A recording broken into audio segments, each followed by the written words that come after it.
Good afternoon, good evening, and good night. Welcome to Behind the Bubble, where we explore the world that we didn't know was there.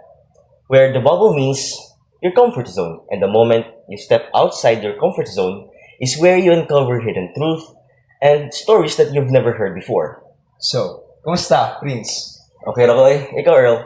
Okay lang, pero I was walking through Obrero and naglisod yung guguli kay the flooded na sa dang area dito. Have you heard of that issue dito? Kadtong baha lagi nga mo lapas og tuhod. I've experienced that once and lisod gid kayo siya kay especially to students. Yes. Since mag-go pa lang sila sa school and then makasugat sila laging adto, so it is a very serious problem not just to students but also to the professors. Actually, prevalent na kayo na siya na issue, Prince. And what do you think causes that incidents? Well, the most obvious answer is poor planning. Yes, and And urbanization, di ba? yes, that works too. I think that they have integrated many solutions, but they are not long term. So what do you call that if daga fail ilahang short term na solutions? Well, it's poor planning. Yes. Or And then, maybe the lack of sustainable Yes. development. Sustainable development. That's our topic today. for today. This episode is very special since we have an expert coming.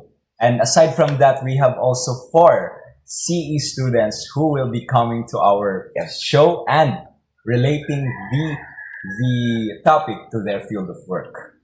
And I think their presence is very important since their knowledge about this topic that we will talk about today will help us uncover truth Yes. and will help people that listens to our podcast today to have knowledge about this certain topic. Yes. And first of all, what exactly is sustainable development? So from the words itself, sustainable. So for long-term siya and development. So basically they are solutions to Yes. to problems that will last for a long time. Long time. Okay. And I think from the word sustainable development, goals, well, basically, mga plano siya para mas maayo nga tuwang kinabuhi by everyday.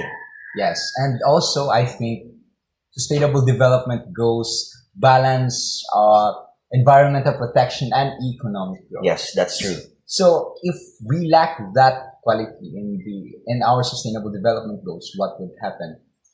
Well, I think it would disrupt our daily lives. Yes. Yes, and the time and effort that we do every day to survive, mas mulala siya. Especially sa mga ordinary lang na citizens, no nga kanang they barely make ends meet. So like, sila ang mas mapuruhan, di ba, Earl? I think katong example na to ganiha, Prince, Yes. the constant flooding in Obrero. That is a key example Yeah. to this kind of problem nga Yes. need siya i-address. Since the key problem ang good sa Obrero, di ba, mulapas na og tuhod ang baha. And then, it is a problem also to the professors, sa mga students. And also, if dili mo na ito ma-address ning ani nga problem, ang mapuruhan jud ani Earl is ang mga ordinary citizens who barely make ends meet. Yes. And if dili ni siya gid ma-address, then murag mas mo double ang ilang effort, pero ang ilang mag-gain is still zero. So in other words, mas maglisod sila, di ba, Earl? And yes, aside from that, we have also pollution, other Yes. aspects of it, the air and water, and poor planning, poor planning of the solutions that doesn't last forever, lasts for a long time. Yes. Rather, I think that only causes the pollution to grow even much worse. I agree with you. Yes, but we're going into a much more nuanced, much more deep understanding of Yes. this. So now we need an expert for this topic. We are thrilled to have her with us. She has a background in biology, and therefore they have a strong understanding of how human actions affect our environment. They've spent years exploring sustainability and will help us see how communities, cities, and even individuals can make a difference. So, without further ado, let's have us heard. Without without further ado, let us welcome Miss Debbie.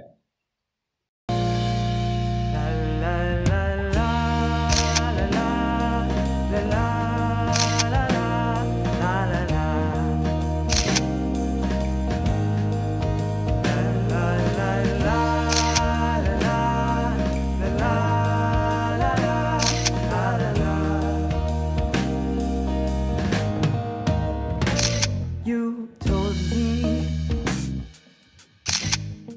And here we have today our guest speaker, Miss Debbie. Miss Debbie, how are you feeling today? As of now, as of this afternoon, I'm so glad and also honored to be your speaker. We are also honored na Yes. you took the time out of your life para speak with us. It's rare having an expert here with us. Give an in-depth analysis of sustainable Yes. development. So we have here a set of questions na i-ask na ako sa imuha Yes. because we really do want to learn about sustainable development and also our listeners would Yes. also like to. So first, how do you define sustainable development in your own words? Okay, so for me, sustainable development is like, for example, sa toa, kanang natay isa kay implement sa usa ka lugar, then dapat when we say sustainable, dapat kana siya nga ato ang i-implement. Is dapat masustain na to until the next generation. Yes. Di lang nga ato lang siyang i-implement for this kalon lang na time or until lang Okay. ana lang nga tuon lang ana nga moment, pero dapat masustain din nato siya nga changes. Thank you. Next is this is about the global and systemic perspectives and Yes. regarding the sustainable development goals. What do you think is the most pressing challenge currently sa ato ang kalibutan?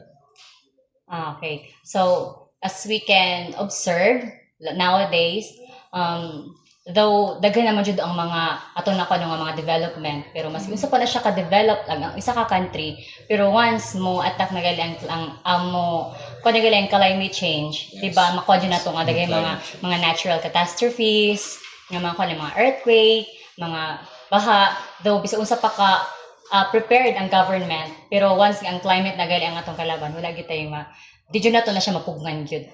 Climate change. Yes, that's your answer. Yeah. Climate change. And here we have another question for you, Miss. Are there examples where rapid development conflicted with sustainability, and what can we learn from them? Okay, so rapid development.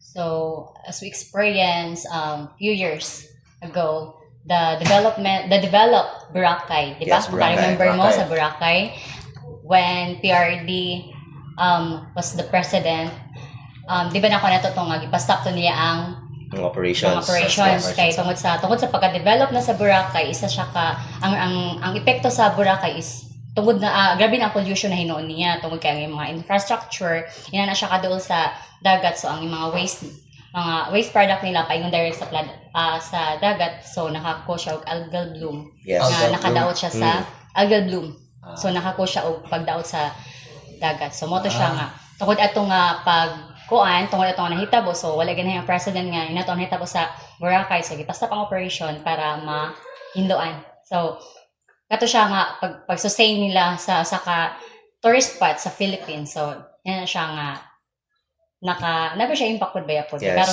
di ba makita mo to karon nga nice na ang Boracay. I mean, it would make sense na pa-stop ni PRRD ang operations back then kay ang iyang purpose, di ba po, Miss, is to preserve the beauty of Boracay. Yes.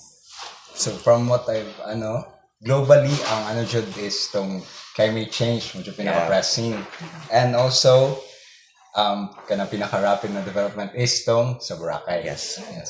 Next up, we have our ethical and reflective questions. These are questions na deal with the weight or the responsibilities sa actions regarding this. So first is, do you think achieving sustainability requires lifestyle changes for individuals or systemic changes by institutions?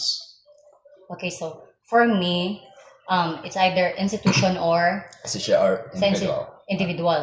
So for me, maybe it is both.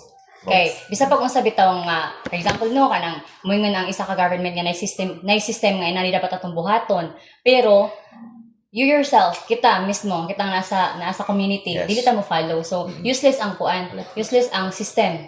So useless ang balaod mismo ang mga tao nga gi-implementahan ana nga balaod is dili siya mo follow. So for me, dako gid og kalabutan ang sa system ang system og kita pod mismo. So, interconnected. Yes, and true change starts from within. So, next. As for the next question is there a moral obligation for developed nations to support developing nations in sustainability efforts? Yes, there is a very big impact Yes. for especially sa moral. Kay no kanang labi na sa mga developed countries. Kanang dili man siya ingon nga obligado sila pero ug sa ingon ba baka nang bitog dapat na sila initiative or mag-initiate sila nga mo help sa kuan in terms of sa pag-sustain sa mga panghitabo labi na sa katong mga underdeveloped countries, mga underdeveloped lugar. So, to summarize, ang kailangan nato para Take it away, ma-achieve ang Earl. sustainability is both it comes from the individual and Yes. also systemic changes sa isang institution, and also dako po moral obligation para sa mga developed nations na mag-support para sa sustainability. I mean, yes, they should help each other, diba? Kay it makes sense if ang purpose is to make the world a better place to live in, diba? And that is the purpose or the sole purpose of this SDG or the Sustainable Development Goals. Next up, we have local or community level perspective. So, local lang siya. Okay, local. Sarili lang. Then, first question is, what local challenges do you see that make achieving sustainability difficult?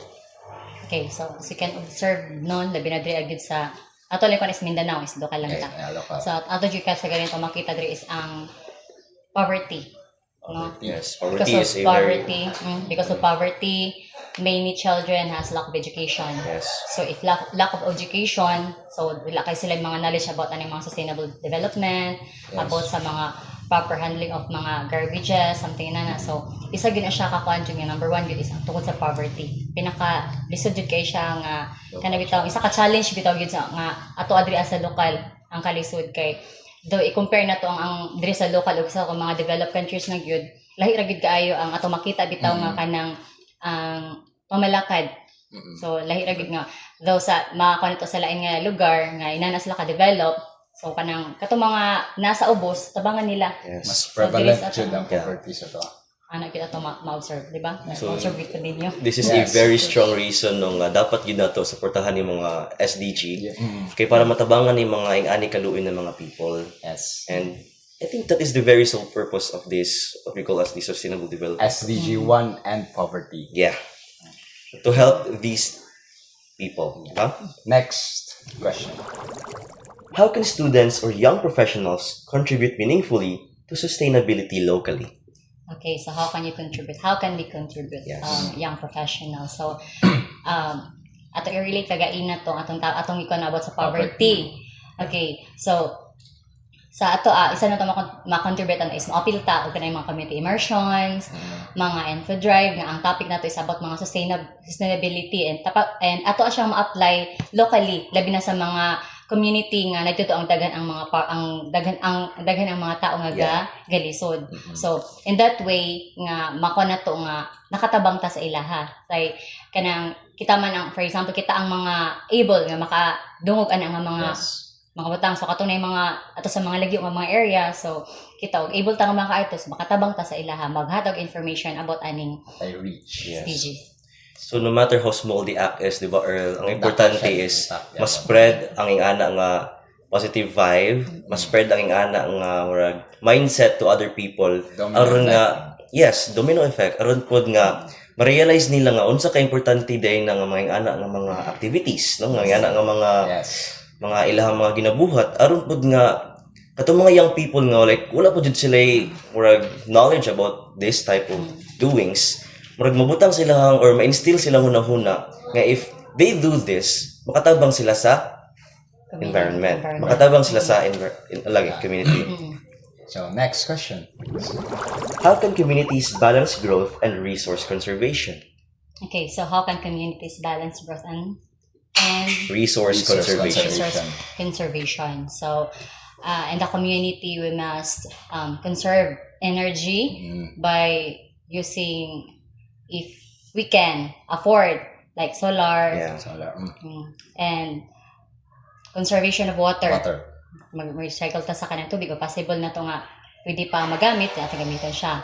And also sa pag-recycle sa mga paglabay ng mga butang nga pwede pa na to magamit. Isa na siya nga kuan nga mga tabang pud sa to abitaw nga tabang pud sa environment siya. That's a And way to balance growth and conservation. Because one thing about having these types of sustainability mong goods ato nga mag-start sa atong own homes, di ba? If ma-practice mong good nato na, just like what I've said earlier, no, if ma-practice mong good nato na and makita na sa urban people, ma-realize gina nila nga it's nice to have that kind of sustainability sa inyong home. For example, if makita nga balay tapos kanang ang iyang ginagamit as energy is a solar energy, di ba? Ang kanang iyang instead nga like kanang electricity from, for example, here sa Agusan is a Celco. Instead nga kana ilang source, ang ilang magamit nun is the energy from the sun. So ingana nga way murag ma-conserve bitaw nila ang ano niya, ang ilang resources is dili pud kayo maingana gid ka down control. So what about your take, Earl? Actually, I agree with you. And Yes. I got no more to add. Yeah. You probably said it all na. So, lastly, this is a big question. Okay. So, We have a big for question. you, if you could implement one change globally, what would it be? Okay. the change globally, maybe the change from within us, from ourselves first. Kaya no, dili man ta makapaingon no nga maka-change ta into bigger kung dili ta mag-start na sa small. So dapat we must start in ourselves. Yes. Kanang self-management kay isa pa unsa pa nakadako ang budget sa government para ani nga implementation nga project, pero ang community dili siya mo follow, ikaw parta sa community titang follow, wala gyapon, useless gyapon ang system, useless gyapon ang mga balaod. It comes from within. That's your Yes. point. So the true beauty comes from within. So if dili na to na ma-achieve, miss, do you agree nga kanang, for example, di na to na ma-achieve nga although there are systems na kanang makatabang gid sa tua, if like dili gid nato nga mag-grasp siya internally, do you think na gyapon change may tabo? Pila ko dili na to siya ingon nga di ba ka di mo siya ikon internally, pila ko wala lang kay murag hapyaw lang siya. Yeah. So lahi ra gyud na siya nga kay bitong imo gyud siyang sa term pa sabi ni sa iba pag ginabuhian gyud bitaw nimo Yeah. nga dili lang That ingon word. nga nag-change lang ka for that moment lang kay tungod kay nakadungog ka, pero dapat part na gyud niya sa part gyud na siya sa imong nagyong kaugalingon nga bisag naay ni tan-aw or walay ni tan-aw inana gyud ka. So that's all for our guest Yes. speaker today, our expert. We Yes, are very definitely. thankful nga naadyo ka diri, naadyo ka nag-share kag thoughts nimo na ano nimo na Yeah. in-depth nimo ang ato ang topic, and we are also glad that we learned a Yeah. lot from Yeah, your presence alone is a very important figure here. Kay imong knowledge nga imong na-impart sa atong listeners, kay sure ko ilo yun nang makinabuhian, di ba? Panginabuhian, di ba? So, what can ikaw unsa imong maingon sa audience nato? Okay, so ako lang maingon no, and thank you po sa inyong pagpili sa ako as your speaker for today. And ako lang maingon sa mga audience is labi na sa mga young generation and future generation nato no nga dapat kanang dili lang ingon nga unsa inyong nakita nga inyo lang buhaton kay wa mo kabalik unsa sakto ba na siya or dili. So dapat we must know nga ang ato ang buhaton is nabara siya impact sa future. So dili lang ingon nga tanan nakita nimo is tama. So dapat imo naman you must know what is right and what is wrong. So before ka mo take action. Listeners, think before you do. And thank you so much, our dear expert, for imparting your knowledge. So that's it from our expert.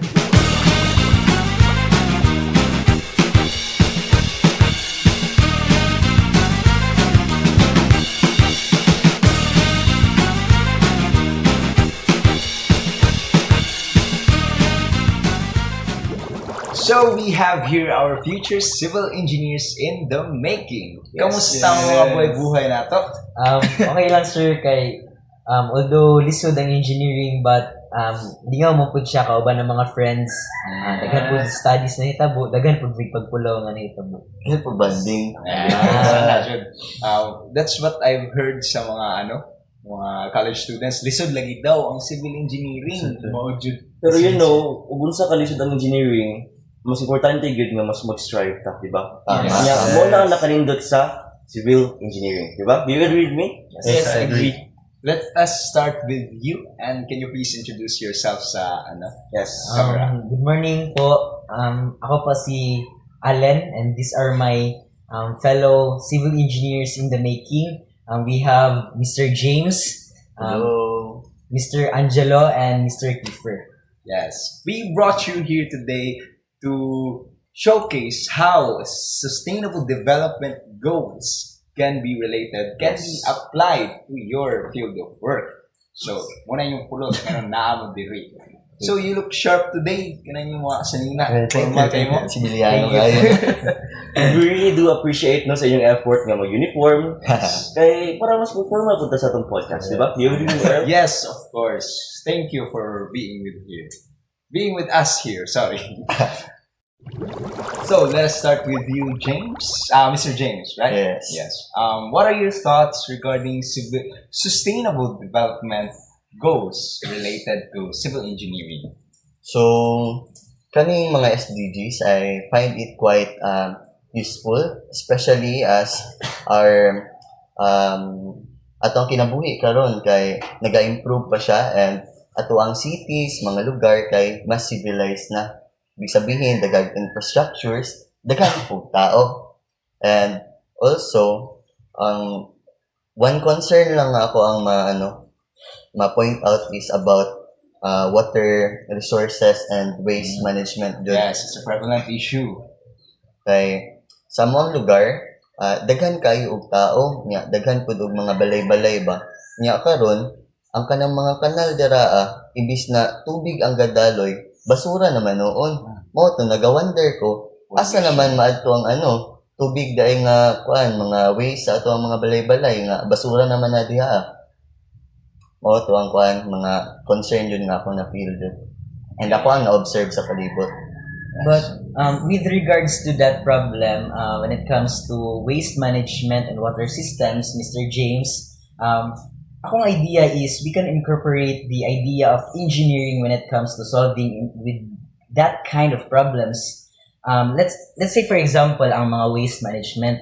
So with the help of engineering, we can incorporate that idea of solving that problem with the help of the anaerobic digesters. So kani siya nga mga systems kay kani siya is gina-collect ang tanan nga mga basura or mga waste, different kind of waste, pwede wet, pwede dry.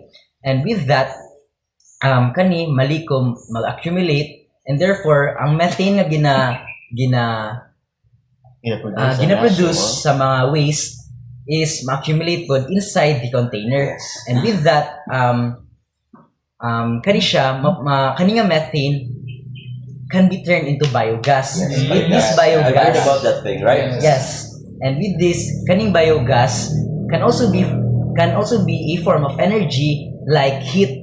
And kaning nga heat pod, magamit ito siya sa paandar sa itong mga kalan, pagluto sa itong mga pagkaon. And that's one thing that we can incorporate the idea of engineering when it comes to waste problems. We also have this idea of water systems sa atong mga turbines. So kaning turbines, mapaandar na to ang different machineries, different mga gamit when it comes to these water systems. Sa pagpatuyok sa tubig, maka-generate siya og mechanical energy. So bali water na ang gina-convert og energy ana. Yes, that's right. So, Mr. Allen, mas cleaner ba ni siya nga energy? Or For you. Para sa maingon ako siya nga mas cleaner siya kay wala man ta naga-use og fuel. yes. Kay kung mag-use tag fuel, maggamit ta og mga fossils, burning of fossils. Tapos kana siya naga-release og carbons Yes. na makadaot sa ato ang Makadaot sa atong kalibutan, carbon footprints, di ba? And with that, wala ta nagagamit ana, therefore mas safer siya sa mga tao, wala siya mga binarelease na Yes. carbon. So, going back to the turbine, what if we use substandard materials to make the turbines? Does it essentially affect the overall production of energy? Let me handle that question. Now, construction and materials are very important when building construction, right? Building. And one point or one important point for that is sustainable construction when it comes to buildings. It is to reduce the environmental impact when it comes to those activities. So, to achieve that point, you have to use a renewable and recyclable materials. Yeah, I'm sorry. You have to use those to reduce the waste that you use in the environment, right? Right. So, Yes. and it is also very important to use those because it's excessive materials are used in the earth and the carbon dioxide that are produced in earth. It will harm our environment. Right. Yes, I actually agree with you because for the recent years, lumugin na ang problema, di ba? Yes. Like excessive na ang carbon dioxide and it would actually cause a hole at the ozone layer. Yes. Or in other words, it would hurt our atmosphere. Yes. Yes. Trap greenhouse gas. So regarding that, if we take into account if we use those materials we deem as the standard to make our infrastructure, how does it affect it in general? Dito kasi yan, pag magamit mong tao kay mga substandard, then in the future, dili siya magdugay, then pag maguba siya, makakos na po siya og mga disturbance gani sa tao. Yes. Then, mag-usab na po ta, magasto na po ta atong money, time, ug space na maka, like, example, if ever ano siya, dili siya sa atong transportation, like mga bridges, and if ever guba na siya, then makakos po siya og more traffic congestions and mga roughness din then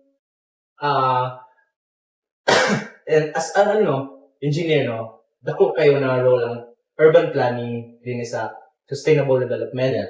Kay kato gani ma-reduce na to ang mga traffic congestions o mga mga disturbance sa atong sa atong environment. Bali, murag mitigation na siya for future mga panghitabo like Mga na ganyan. So, tama to siya.